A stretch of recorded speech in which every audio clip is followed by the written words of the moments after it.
먼저 우리 노래 가사 하나를 제가 소개하면서 말씀을 좀 시작하려고 합니다. 저도 우연하게 듣게 된 노래인데 그 가사가 참 마음에 와닿는 가사였어요. 노래 자체가 나온 영상이 있는데 그거 보여드리고 싶지만 찬송가가 아니어서 가사만 소개해 드리겠습니다. 아마 아시는 분도 계실 수도 있겠는데 제가 볼 때는 거의 모르지 않을까 싶어요. 제목이 제발이라고 하는 제목이고요. 노래는 들국화가 불렀어요. 제발 그만해도 나는 너의 인형은 아니지 않니? 너도 알지 않니? 다시 생각해봐. 눈을 들어 내 얼굴을 다시 봐. 나는 외로워. 난 내가 바라듯 완전하진 못해. 한낱 외로운 사람일 뿐이야. 제발 숨 막혀 인형이 되긴. 제발 목말라 마음 열어 사랑을 해봐. 이게 1절이고요. 2절 제발 그만해도 세장 속의 새는 너무 지쳤어. 너도 알지 않니? 다시 생각해봐. 처음 만난 그 거리를 걸어봐. 나는 외로워. 난 내가 바라듯 완전하진 못해. 한낱 외로운 사람일 뿐이야. 제발 숨 막혀 인형이 되긴. 제발 목말라 마음 열어 사랑을 해봐. 이 노래를 진짜로 들으면요, 굉장히 막 그 마음을 파고드는 듯한 그런 내용이에요. 저는 여기서 그 가사 중에 한 가지 마음에 와닿았던 내용이 있었는데 그게 뭐냐면 난 내가 바라듯 완전하진 못해라고 하는 구절이고 또 숨 막혀 그런 표현이고 아마도 이 완전을 우리 세상이 요구하지 않습니까? 그 세상 속에서 살다 보니 숨이 막힌다. 여러분도 숨 막히죠 지금 마스크 쓰고 있어서. 네. 이 노래가요 얼마나 오래된 노래냐면 무려 35년이나 된 35년 전에 지어진 노래인데 요즘 젊은이들에게도 가슴에 와닿는 그런 노래인 것 같아요. 노래를 듣는 젊은 연예인들이요 눈물을 뚝뚝 흘리면서 그 노래를 듣더라고요. 아마도 뭐 연예인이긴 하겠지만 완벽을 요구하는 그런 시대에서 눌려있던 그 친구들에게 잠깐의 위로를 주는 내용이지 않았을까 생각해 봅니다. 여러분 중에 그 완벽주의를 추구하는 그런 성격을 가지신 분 계신가요? 우리 모두는 완전하지는 않지만 그렇다고 완벽함을 추구하지 않는 것도 아니죠. 그죠? 무엇인가 성과를 올리기 위해서는 완벽을 꿈꾸면서 일을 해야 하기 때문입니다. 또 그렇게 일을 해야 뭔가 이룰 수 있기도 하지요. 처음에 이제 온라인 예배 우리도 드리게 되었을 때 다행히도 예배를 바로 방송으로 이렇게 송출할 수 있었습니다. 근데 여러분도 아시다시피 처음에 뭐 방송이 끊기기도 하고 소리가 잘 맞춰지지도 않고 뭐 여러 가지 기술적으로 완벽하지 못했죠. 코로나가 얼마나 장기화될지 모르는 상황에서 우리 성도들에게 제공할 수 있는 교회의 서비스는 오직 온라인 예배밖에 없다는 생각 때문에 저는 그 온라인 예배에 아주 굉장히 정성을 들이면서 준비를 했었습니다. 처음에는 뭐 아무것도 모르니까 모니터 갖다 놓고 그걸 그 우리 자막 삼고 또 스마트폰 그냥 그거 하나 가지고 카메라 삼고 그리고 어떻게 하면 더 나은 방송할 수 있을까 유튜브 찾아보고 그리고 방송도 업그레이드하고 그래서 지금 이제 방송이 그래도 괜찮게 나오고 있잖아요. 본당 컴퓨터도 바꿨고요. 음향 콘솔이라고 하는 것도 교체했습니다. 또 소리를 부드럽게 넣어주는 사운드 카드라고 하는 그런 기기도 장만을 했어요. 그래서 그 완전하지 않지만 방송 같은 예배를 드릴 수 있는 모양새를 갖추었습니다. 그런데 하면서 느낀 것이 있었어요. 내 생각대로 완벽하게 되지 않을 때 참 마음이 좋지 않았다. 이게 기기만 또 좋은 거 갖다 놓는다 해도 되는 일이 아니더라고요. 그거를 잘 다루지 않으면 안 되었습니다. 어떤 때는 뭐 마이크가 문제가 되기도 하고 어떤 때는 스피커가 문제가 되기도 하고 온라인 예배를 드릴 때마다 이번에는 좀 완벽하게 되겠다 생각하면 뭔가 또 다르게 만족스럽지 않은 부분이 나와요. 아쉽죠. 그래도요 제 마음속에는 감사하는 마음이 있었습니다. 이렇게라도 우리가 예배를 드리고 또 우리 감사한 거는 또 그렇게 성도들이 다 온라인 예배에 들어오셔서 또 예배를 드리는 것을 보면서 감사한 마음이 있었어요. 그런 감사한 마음이 없었다고 하면 참 힘들었을 것 같아요. 내가 뭐 하는 사람인가 싶은 생각도 들었을 것이고 여러분 우리가 무엇을 한다고 해서 완벽할 수 있겠습니까? 완벽하기를 바라는 인간의 마음뿐이죠. 지금도 완벽하게 하고 싶지만 완벽할 수 없어요. 또 우리 홍 권사 또 찬양하는데 또 카메라 또 조정을 제대로 또 못 해갖고 또 속상하네. 예. 여러분 물론 완벽주의에는요 장점이 있습니다. 과도한 높은 목표를 추구하긴 하지만 그 바라는 것이 기능적으로 잘 작용할 때는요 자존감과 자기 효능감이 성취된다고 그래요. 그런데 알다시피 여러분 그게 뜻대로 됩니까? 모든 상황이 내 원하는 대로 이렇게 흘러가나요? 그 상황이요 역기능적으로 작용하는 경우가 많은데 그럴 때가 되면 이 완벽주의자들은 위기의식, 소외감, 정신적 소진, 불안, 우울 그리고 자기 자신을 비난하는 상태에 빠지기도 해요. 혹시 자기 비난에 많이 빠지시는 분 계세요? 그럼 아마 그분은 완벽하기를 바라는 마음 속에 있는 마음이 그렇기 때문일 것입니다. 그렇다면 그런 분들은 의도적이라도 자신을 좀 내려놔야 할 필요가 있습니다. 내 자신에 대해서도 여유를 가지고 실수를 용납하고 인정할 수 있었으면 좋겠습니다. 성경에 완벽주의적 성격을 가진 사람이 누가 있을까 제가 생각해 보니까요 바울이 바로 그런 성격이었던 것 같아요. 그가 했던 말씀 중에 유명한 말씀이 있습니다. 빌립보서 3장 5절부터 6절까지 말씀인데 나는 8일 만에 할례를 받고 이스라엘 족속이요 베냐민 지파요 히브리인 중에 히브리인이요 율법으로는 바리새인이요 열심으로는 교회를 박해하고 율법의 의로는 흠이 없는 자라. 앞에 나온 말씀도 자기가 완벽하다는 얘기를 하고 있는 거예요. 근데 6절 마지막에 보니까요 율법의 의로는 흠이 없는 자다. 여기서 보이는 바울의 모습은요 바늘로 찔러도 피 한 방울 안 나올 것 같은 완벽주의자입니다. 어떻게 율법의 의를 따져볼 때 흠이 없다고 그 스스로가 자신 있게 말할 수 있겠습니까? 여러분 만약 율법대로 우리가 산다고 했을 때 율법의 의로 흠이 없다고 말할 수 있겠습니까? 뭔가 실수도 하고 넘어지기도 하고 그러지 않았겠어요? 그런데도 불구하고 자기는 율법의 의로는 흠이 없다 이렇게 말했습니다. 얼마나 완벽함을 추구했기에 그럴 수 있었을까 생각해 보는 거죠. 이러한 성격은요 복음을 전하는 중에도 나타나요. 누구하고 불화하게 되냐면 바나바하고 불화합니다. 바나바는 누구냐면요 바울을 초대교회에 예루살렘 교회에 소개해 준 인물이에요. 바울이 핍박했던 사람이니까 아무도 바울이 회개하고 회심했다는 걸 믿지 못했습니다. 무서워했습니다. 아무도 바울을 인정해 주거나 신뢰해 주지 않을 때 바나바가 가장 먼저 나서서 바울을 변호해 주었습니다. 바울을 믿어주고 이끌어주고 그 다음에 밀어주었어요. 바울에게 있어서 정말 은인 같은 사람 그러면 바나바입니다. 그러니까 바나바 없는 바울은 상상할 수 없는 거죠. 그런데 그런 바나바와 의견 충돌이 일어납니다. 함께 전도 여행을 갔던 마가가 전도 여행 중에 그만 너무 힘들다고 포기하고 집으로 돌아간 일 때문이었어요. 성경에는 그때의 이 바울의 감정이 드러나지 않지만 바울은 굉장히 마가에게 실망했던 것으로 보입니다.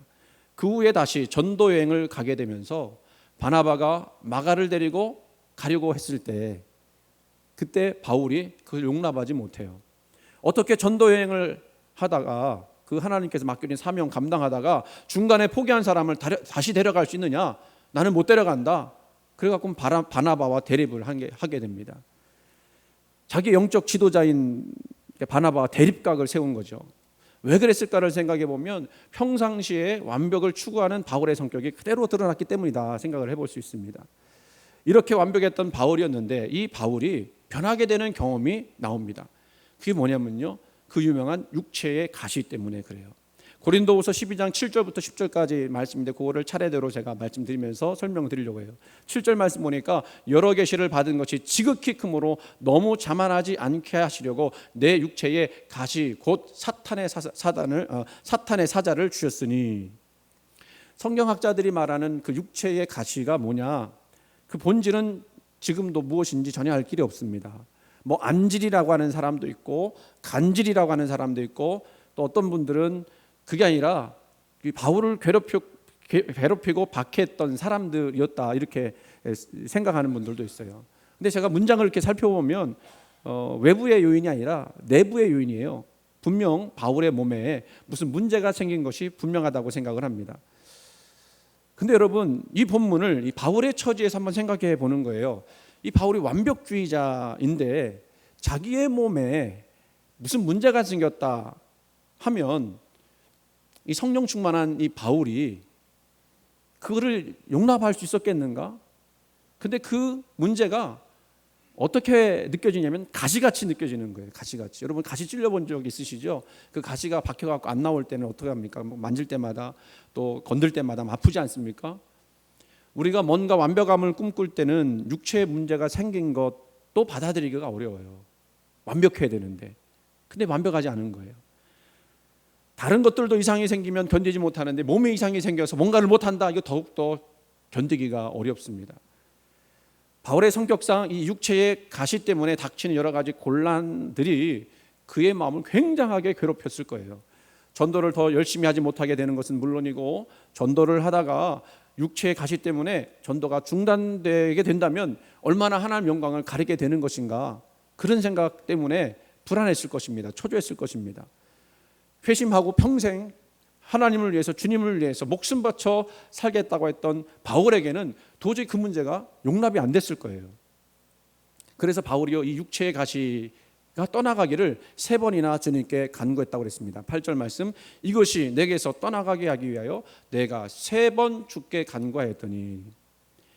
완벽주의 성격상 바울은요, 기도도 대충 하지 않았을 거예요. 아마도 몸부림치면서 기도했을 겁니다. 그리고 더 나아가서는 목숨 걸고 했을 거예요.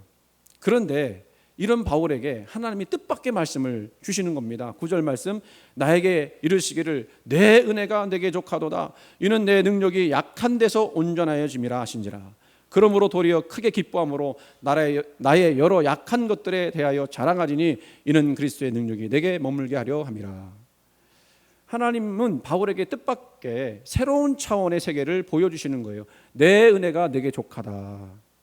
이 족하다고 하는 헬라어는요, 아르케오라는 말인데 충분하다, 넉넉하다, 만족하다라는 뜻입니다. 이 충분하다는 말은 무엇이죠? 다르게 말하면요, 완벽하다는 뜻이에요. 너의 육체의 가시로 인해서 너는 완벽하게 되었다. 너는 그 육체의 가시가 불완전한 것으로 생각하지만 그 육체의 가시 때문에 너는 완벽하게 되었다. 그런 하나님의 말씀인 거죠. 여기서요, 사도 바울의 눈이 열리는 겁니다. 그동안 자기 자신을 완벽주의로 몰아세우면서 자신도 괴롭고 남도 괴롭게 하는 상태였는데 그것이 완전함이 아니라는 걸 깨닫게 되었고, 오히려 자기 안에 있는 문제, 이 자기의 육체의 가시 때문에, 그것 때문에 오히려 지금 완벽하게 되었다라는 것을 보게 된 것입니다. 왜 완벽하다고 말씀하시는 거죠? 근데 너의 능력이 약하기 때문에 온전해진다. 왜 온전해지는 겁니까? 능력이 더 온전해지기 때문에 온전해지는 것인가? 아니죠. 온전해지는 이유는 그거예요. 자기의 약함, 자기의 가시를 품에 품고 하나님을 의지하고자 하는 그 마음이 더욱더 온전해지기 때문에, 그래서 온전하다고 하는 거예요. 자기의 약함을 인정할 때 우리는 비로소 하나님을 바라보게 되지 않습니까? 거기서 우리는 자유롭게 됩니다. 완벽하지 않아도 된다는 마음 있을 때 사실 마음이 편하게 돼요. 자기로서는 다 할 수 없는 일이 일어났을 때 오히려 바울은 자기의 능력을 의지하지 않고 이럴 때일수록 하나님을 의지하는 사람이 될 수 있었기 때문에 그래요. 그래서 자기 안에 완벽을, 완전을 경험하게 되는 것입니다. 하나님이 완벽하다고 하시는 그 말씀하시는 그 지점을 여러분들 이해할 수 있으시겠습니까? 바로 하나님을 온전히 의지할 때 우리는 완벽해지는 거예요. 놀라운 일이 아닌가요? 바울이 새로운 세상을 만나는 듯 했을 겁니다. 그래서 바울은 이러한 응답에 크게 기뻐하면서 이렇게 말하죠. 나의 여러 약한 것들에 대하여 자랑하리니. 이 완벽주의자가요, 약한 것들을 자랑한대요. 이는 그리스도의 능력이 내게 머물게 하려 함이라. 그러므로 내가 그리스도를 위하여 약한 것들과 능욕과 궁핍과 박해와 곤고를 기뻐하노니 이는 내가 약한 그때의 강함이라. 내가 약한 그때의 강함이니라. 이 말은 무슨 뜻입니까? 내가 완벽하지 않은 그때이지만 오히려 거기서 강함이 나온다는 거예요. 할렐루야. 이제 내가 모든 것을 다 감당하려고 하지 않아도 하나님이 그것을 강하게 하신다는 뜻이죠. 바울의 그 육체의 가시의 메시지는요, 오늘 우리에게도 은혜가 되는 거예요. 왜?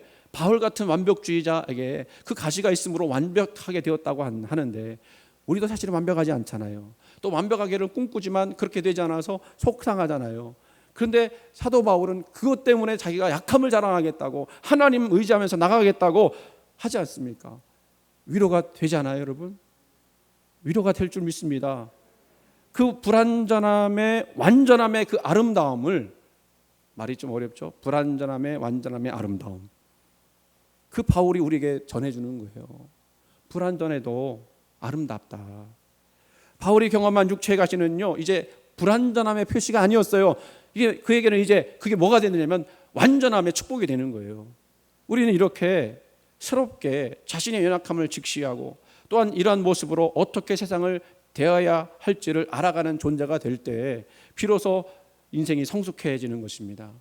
하나님 의지하면서 순간순간마다 내 불완전함을 하나님께 맡기면서 나가는 것. 오늘 본문의 메시지도 마찬가지예요. 26절 들어가면서 보시면 바로 나오는 말씀이 무엇입니까? 이와 같이 성령도 우리의 뭐를 도우신다고요? 연약함을 도우시나니 우리는 마땅히 기도할 바를 알지 못하나 오직 성령이 말할 수 없는 탄식으로 우리를 위하여 친히 간구하시느니라.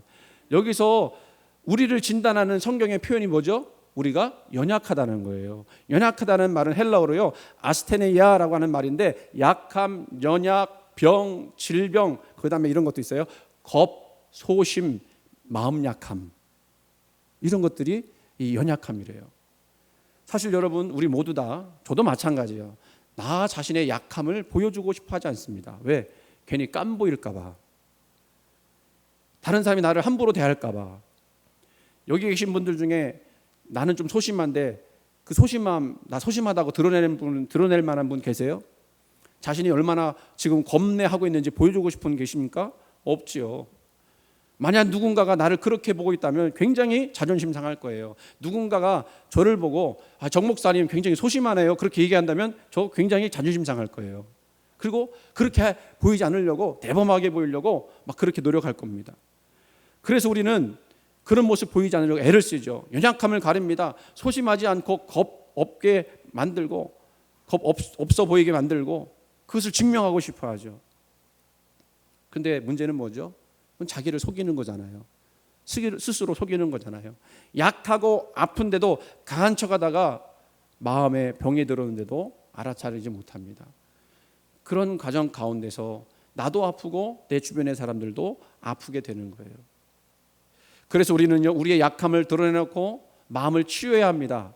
그런데 사람들 앞에서 그 약함을 드러내기는 어려워요. 그러니까 누구에게 해야 돼요? 우리 하나님께 해야 돼요. 하나님 의지하면서 기도하는 거예요. 다행히 오늘 본문에서는요, 성령님이 어떻게 하시냐면 우리가 벌써 연약한 걸 아신대요. 그래서 그 연약함을 도우시겠다고 말씀하십니다. 성령님 뜻 뭐죠? 푸뉴마라고 하는 헬라어인데 바람이라는 뜻이기도 하고 생명이라는 뜻도 담겨져 있어요. 비슷한 말로 푸시케라고 하는 생명이라고 하는 그런 헬라어 표현이 있는데, 그 뭐냐면 성령이 생명이 되셔서 우리를 도와주신다라는 의미가 담겨져 있는 거예요. 여러분, 도와주신다라고 하는 표현은요, 구체적으로 말씀드리면 다른 사람의 손을 붙잡아준다라고 하는 거예요. 넘어지는 사람 붙잡아주는 거예요. 우리 연세 많으신 원사님들 계단 내려가시면 어떡하죠? 손 붙잡아 드리는 거예요. 넘어지지 않게 해주는 거예요. 성도가 연약했을 때요, 무너져 내려갈 때요, 그 성도의 무거운 짐을 누가 덜어주신다고 하시는 거예요? 성령님이 오셔서 우리를 그렇게 도우신다는 것입니다. 그리고 더 나아가서는요, 우리가 너무너무 어리석어서 기도를 해야 되는데 무슨 기도부터 해야 되지? 날 뭘 구해야 되지? 라고 헤맬 때도 성령은요, 말할 수 없는 탄식으로 그 연약함을 가지고 있는 인간이 얼마나 불쌍하게 보이는지 그 긍휼하심으로 우리를 위해서 탄식하면서 기도해 주신다고 말씀하고 있어요. 27절을 보면 성령이 하나님의 뜻대로 성도를 위하여 간구하신다. 하나님의 뜻대로 성도를 위해서 간구한대요. 성령님은요, 성도의 삶 속에서 하나님의 뜻대로 살아갈 수 있도록, 더 나아가서는 하나님의 뜻이 이루어질 수 있도록 간구하신다는 거예요. 우리는 불완전하지만 그래도 그 불완전한 삶 속에서 성령께서 우리를 위해 기도하심으로 나의 연약한 삶을 통해 하나님 영광이 드러날 수 있도록 한다는 거죠. 그 하나님의 뜻은 뭡니까? 하나님 우리로 하여금 세상이 원하는 것처럼 완벽주의자가 되라는 뜻인가요? 아니잖아요. 우리 연약함을 아신다고 했잖아요. 그렇다면 하나님은 또 반대로 우리가 매일 실수하고 넘어지는 것을 기뻐하시는 분이라는 뜻입니까? 아니죠. 성령님도 우리가 매일 실수투성이가 되고 매일 넘어지는 사람이 되기를 기뻐하지 않으실 겁니다.